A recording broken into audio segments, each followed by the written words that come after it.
말씀을 봉독하겠습니다. 마태복음 2장 1절로 11절 말씀입니다.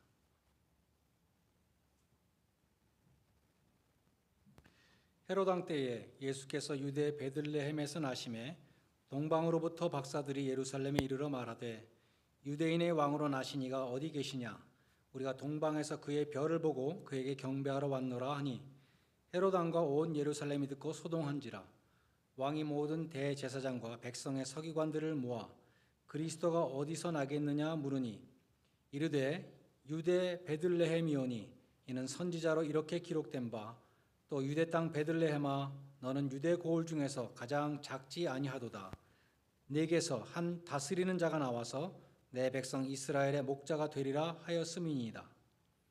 이에 헤롯이 가만히 박사들을 불러 별이 나타난 때를 자세히 묻고 베들레헴으로 보내며 이르되 가서 아기에 대하여 자세히 알아보고 찾거든 내게 고하여 나도 가서 그에게 경배하게 하라. 박사들이 왕의 말을 듣고 갈새 동방에서 보던 그 별이 문득 앞서 인도하여 가다가 아기 있는 곳 위에 머물러 서 있는지라. 그들이 별을 보고 매우 크게 기뻐하더라. 집에 들어가 아기와 그의 어머니 마리아가 함께 있는 것을 보고 엎드려 아기께 경배하고 보배합을 열어 황금과 유향과 몰약을 예물로 드리니라. 아멘.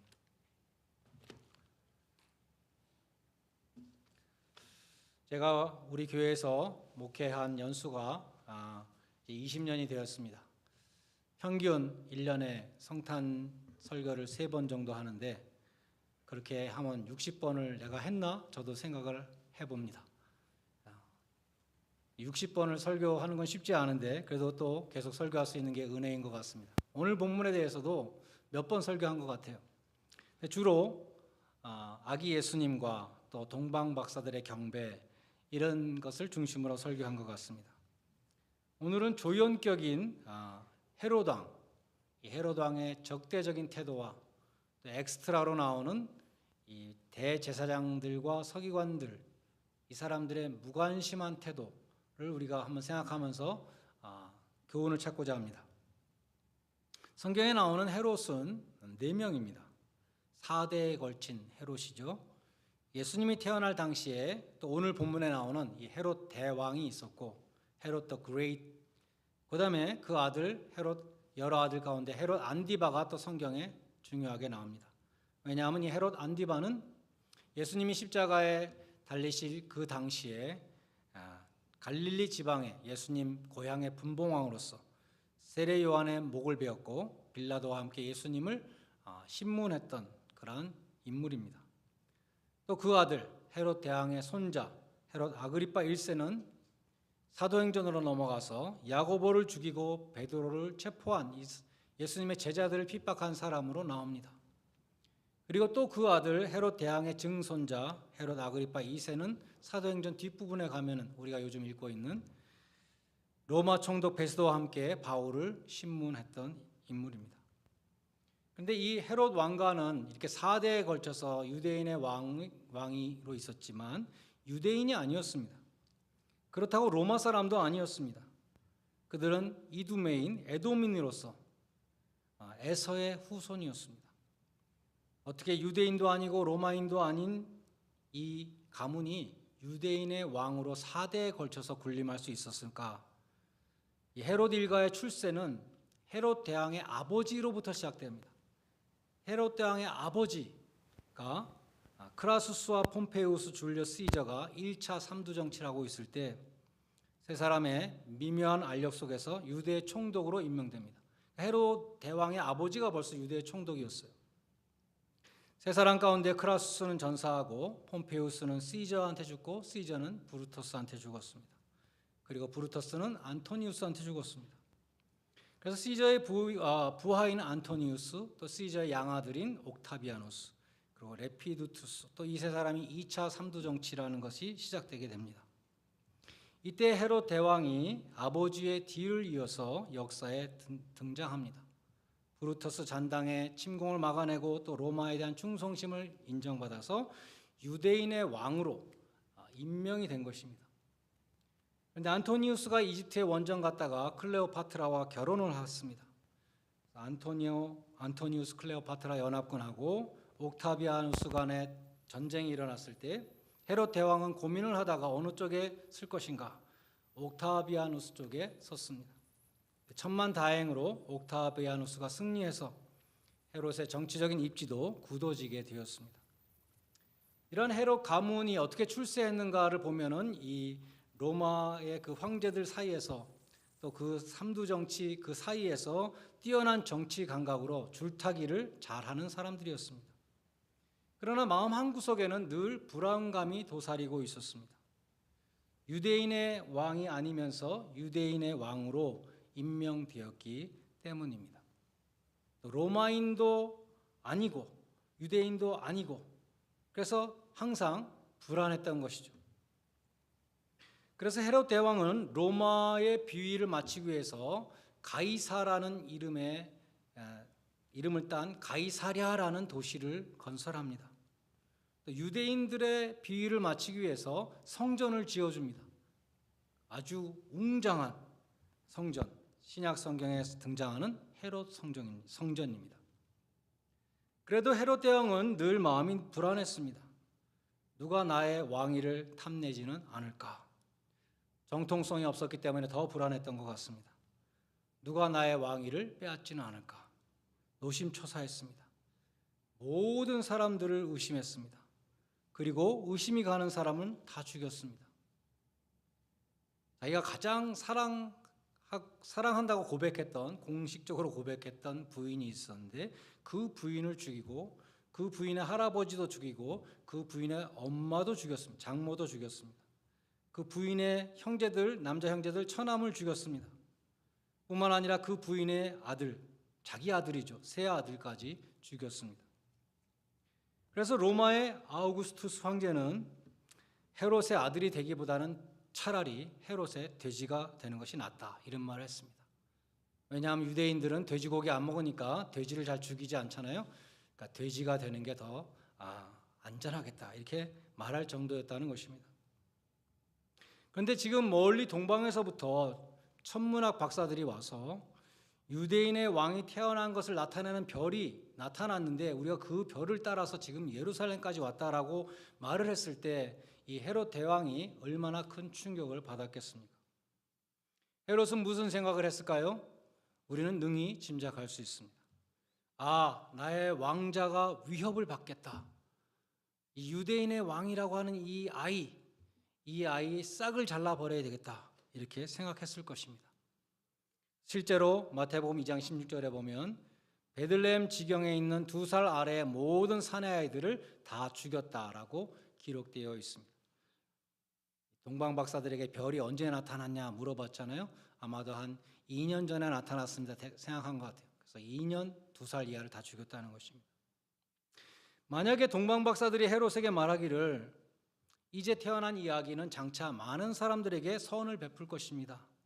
그는 시각장애자의 눈을 뜨게 할 것이며 청각장애자의 귀를 열게 할 것이며 언어장애인의 말을 하게 할 것이며 안증뱅이를 일으킬 것입니다. 그는 오병이어로 5천 명을 배불리 먹일 것이며 특별히 물로 포도주를 만들 것입니다.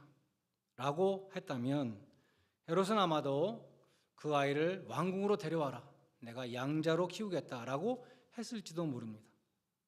그런데 유대인의 왕이라는 그 말 때문에 헤롯은 크게 적대감을 가지게 된 것이죠. 오늘날도 마찬가지입니다. 불신자들에게 예수님은 당신을 사랑하는 분이십니다 라고 말하면 거부감을 갖지 않습니다.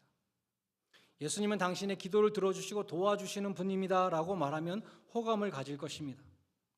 그러나 예수님은 당신의 왕이십니다. 당신의 삶의 주인이십니다. 당신의 재산에 대해서도 주권을 갖고 계십니다.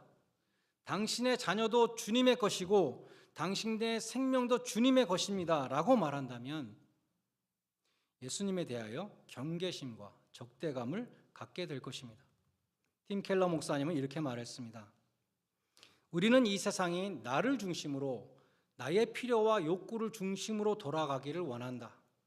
그러니까 모든 사람들의 마음속에는 지배욕을 가진 리틀 킹 헤롯, 작은 헤롯이 다 살고 있다. 그 주권이 침해받을지 모를 때의 위협을 느낀다.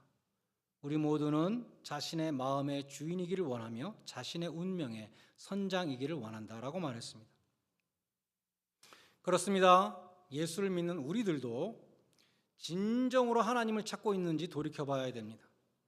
우리는 혹시 하나님이 주시는 베네핏에 대해서 관심이 더 많지는 않습니까?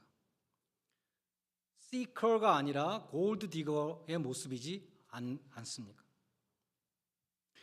하나님을 믿었는데 오히려 어려움이 닥치고 기도도 응답되지 않고 그럴 때 믿음을 버리는 사람들이 있죠.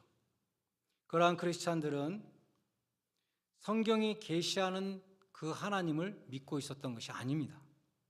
자신의 바램과 입맛에 맞는 우상을 섬기고 있었던 것입니다. 성경이 말씀하는 절대 주권을 가진 하나님, 왕이신 하나님은 그들에게 부담스럽고 거부감을 주는 대상이라는 것입니다. 팀 켈러 목사님은 계속해서 이렇게 말합니다. 헤롯 왕의 폭력적인 권력욕의 이 어두운 에피소드는 하나님이 우리 삶에 왕권을 행사하실 때 우리가 본능적으로 느끼는 저항과 증오를 보여준다.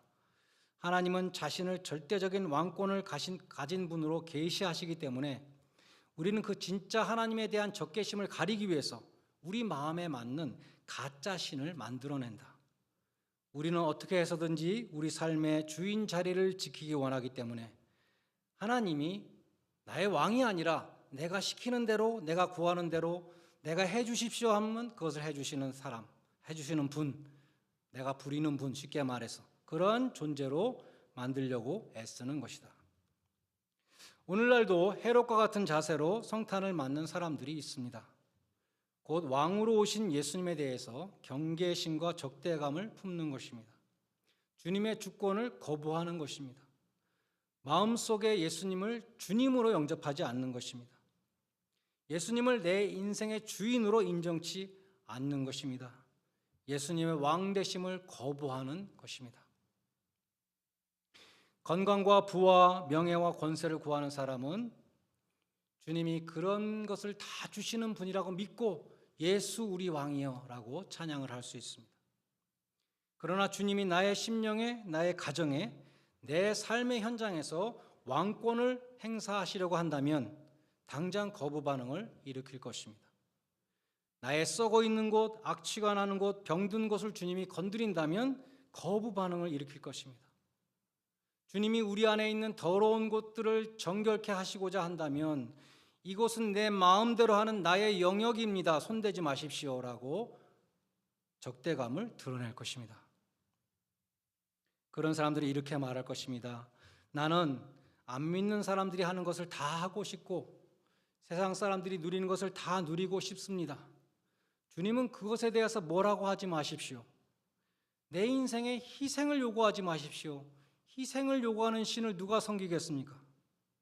나는 내가 하고 싶은 것을 다 하고 세상 사람들이 누리는 거 다 누리고 그래도 여력이 있으면 예배를 드리든지 봉사를 하든지 한번 생각은 해보겠습니다. 그러나 명심하십시오. 내 인생은 내 마음대로 합니다. 내 삶의 주인은 나입니다. 그런 사람에게 절대 주권을 행사하시는 하나님이란 당연히 적대감을 가지고 거부해야 하는 대상입니다. 여러분은 여러분 마음속에 왕좌를 예수님께 내어 드렸습니까? 아니면 내 인생의 주인은 나라고 아직도 고집하고 계십니까? 그렇다면 여러분은 자신의 왕좌에 연연하는, 그래서 예수님에 대해서 왕으로 오신 예수님이라는 말을 듣고 적대감을 드러내었던 헤롯과 같은 사람이라고 할 수 있습니다. 다음으로 오늘 본문에는 대제사장들과 서기관들이 나옵니다. 헤롯 대왕은 유대인의 왕이 태어났다는 이 말을 듣고 성경을 잘 아는 사람들 불렀습니다. 당시의 종교 지도자들을 불러서 묻습니다. 그리스도가 어디에서 태어나겠느냐? 그들은 지체 없이 미가서 5장 2절의 예언을 인용하면서 유대 베들레헴이라고 대답합니다. 그들은 그리스도가 태어날 장소에 대해서 잘 알고 있었습니다. 그러나 그들은 그리스도가 태어났다는 소식을 들었을 때에 그 그리스도를 보기 위해서 베들레헴으로 가지는 않았습니다. 베들레헴 마을 구유에 누이신 아기 예수께 경배하기 위해서 온 사람들이 누구입니까? 성경을 전혀 모르는 양치든 목자들, 천사들의 탄생 소식을 듣고 왔습니다. 성경을 전혀 모르는 동방에서 별을 연구하고 있던 이 사람들이 또 유대 땅 베들레헴까지 와서 예물을 드리고 아기 예수께 경배를 했습니다. 모두 다 성경을 모르는 사람들이었습니다. 그러나 성경을 잘 알던 대제사장들과 서기관들의 얼굴은 보이지 않았습니다. 그들에게는 베들레헴까지 갈 발이 없었습니다. 그들에게는 주님께 드릴 예물을 드릴 손이 없었습니다. 그들에게는 머리만 있었습니다. 지식만 있었습니다. 오늘날도 교회에 오래 다녀서 성경 지식은 있으나 성탄의 소식에 대해서 무관심하고 별로 감흥을 느끼지 못하는 그러한 교인들이 있을 수 있습니다. 알기는 하지만 예배에 참석하지 않는 사람들, 알기는 하지만 행하지 않는 사람들, 우리가 야고보서를 지금까지 보면서 행함이 없는 믿음이라 그렇게 야고보서는 말했죠. 그리고 야고보서는 귀신들도 그러한 믿음을 갖고 있다. 귀신들도 하나님에 대해서 잘 안다. 순종하지 않을 뿐이다 라고 말씀하셨습니다. 성탄의 소식을 들었지만 주님께 경배하러 가지 않았던 당시의 종교인들, 그런 사람들이 오늘날 교회 안에도 있을 수 있습니다. 교회 안에 있으나 그리스도 안에 있지 않은 사람들입니다. 우리가 아기 예수께 대해서 아는 것이 무엇입니까? 이 아기는 장차 성인이 되어서 고대 유대인의 땅을 돌아다니며 하나님께 대하여 하나님에 대해서 가르치고 또 자신이 하나님의 보내심을 받아 십자가의 죽음을 통해서 그를 믿는 모든 자들의 죄를 대속할 것을 가르치셨습니다. 성인이 된 예수는 그의 두 팔을 벌리고 십자가에 못 박혀서 우리의 자리에서 우리의 죄를 지고 죽으심으로 우리가 받을 죄값을 치르셨습니다. 우리는 이 예수님이 우리를 위해 나셨고 우리를 위해 죽으셨으며 우리를 위해 죽음에서부터 부활하심으로 우리가 더 이상 무덤을 두려워하지 않고 우리도 죽게 되면 주님과 함께 영원히 천국에서 거하게 될 것을 알려주셨던 것입니다. 우리는 이 모든 사실을 알고 있으면서도 우리를 위해서 오신 그 주님, 성탄에 대하여 무관심하고 주님을 예배하지 않으며 주님을 왕으로 모시지 않는다면 오늘 본문에 나오는 종교인들과 다름이 없는 사람이 될 것입니다. 스펄전 목사님은 이렇게 설교하셨습니다. 서기관들과 대제사장들은 성경에서 예수가 태어날 장소를 알려주는 선지자의 글을 찾아냈습니다. 그들은 헤롯에게 그리스도가 베들레헴에서 탄생할 것을 말해 주었지만 정작 자신들은 아무도 베들레헴에 가서 그리스도께 경배하자고 말하지 않았습니다. 그 어떤 서기관이나 대제사장도 메시아가 베들레헴에서 태어났다고 했는데 그 신기한 별이 지금 저 사람들을 인도했다고 하는데 우리들도 박사들과 함께 가서 경배하자라고 말하지 않았습니다. 그들은 갖고 있었던 두루마리 성경에 만족했고 그것을 읽고 진리를 알았지만 거기서 그쳤습니다. 저는 여러분이 그처럼 책에 머무는 종교를 혐오하기를 바랍니다. 여러분은 진리를 마음에 두어야 하고 삶 속에서 실천해야 됩니다. 그렇지 않으면 베들레헴에 태어난 이 아기 예수는 성경의 책장 속에 머무는 인물에 지나지 않으며 성탄은 당신에게 더 이상 의미가 없을 것입니다. 라고 설교하셨습니다. 멀리서 성경을 전혀 모르는 이방인이 베들레헴 마구간까지 찾아가서 아기께 경배하고 아기 예수께 경배하고 예물을 드렸지만 정작 성경을 잘 알고 있었던 당시의 종교인들은 성탄에 무관심했다는 이 아이러니한 사실을 우리는 보고 있습니다. 그러니까 주님은 그런 사람에 대해서 말씀하셨습니다.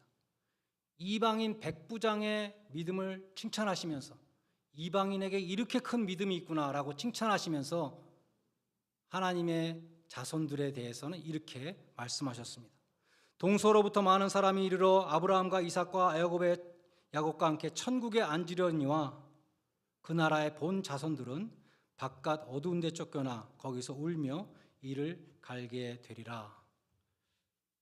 오늘날 교회에 다니며 성탄에 대한 성경 지식을 갖고 있지만 성탄에 대하여 무관심하고 아기 예수를 마음 중심의 왕자에 모시지 아니하고 예배하지 않는 사람이 있다면 본 나라의 자손이면서도 천국에 들어가지 못하고 어두운 가운데 쫓겨나 이를 갈미 있으리라 라는 이 예수님의 경고를 우리는 기억해야 할 것입니다. 이 성탄의 계절에 우리는 립 서비스가 아니라 정말 마음 중심으로 예수 우리 왕이여 경배 드릴 수 있기를 바랍니다. 나의 왕자를 절대로 양보할 수 없다는 그런 헤롯과 같은 사람은 한 사람도 없으시기를 바랍니다. 예수님 앞에 엎드려 눈물로 예수님의 발을 적시며 경배하였던 막달라 마리아와 같이 예수님의 못 박히신 발에 입맞추며 당신은 나의 왕이십니다. 경배하시기를 바랍니다. 내 일생, 내 삶이 주님의 것입니다. 내가 사는 날 동안 주님을 섬기겠습니다. 고백하시는 복된 성도들이 되시기를 바랍니다. 그래야 이 성탄의 계절에 주님이 십자가에서 이루신 그 평화, 세상이 줄 수 없는 평화가 여러분과 여러분의 가정에 또 우리 교회에 충만히 임하시기를 주님의 이름으로 간절히 축원드립니다. 기도하시겠습니다. 하나님 아버지, 이 성탄의 계절에 왕으로 오신 주님을 맞이하게 하여 주시옵소서. 주님의 왕권을 인정하고 나의 왕관을 주님께 드리는 성탄절이 되게 하여 주시옵소서. 들뜬 마음으로 성탄의 의미를 깊이 생각하지 않고 내가 평생 교회를 다녔지만 성탄에 대한 무관심한 자세로 이 성탄을 지나가지 않게 하여 주시고 정말 십자가의 그 은혜에 감격하며 주님의 발 앞에 엎드려 주님은 나의 왕이십니다. 나의 삶을 주님 앞에 드립니다. 그렇게 고백할 수 있는 복된 성탄절이 되게 하여 주시옵소서. 예수님의 이름으로 기도드리옵나이다. 아멘. 찬송가 111장 부르시면서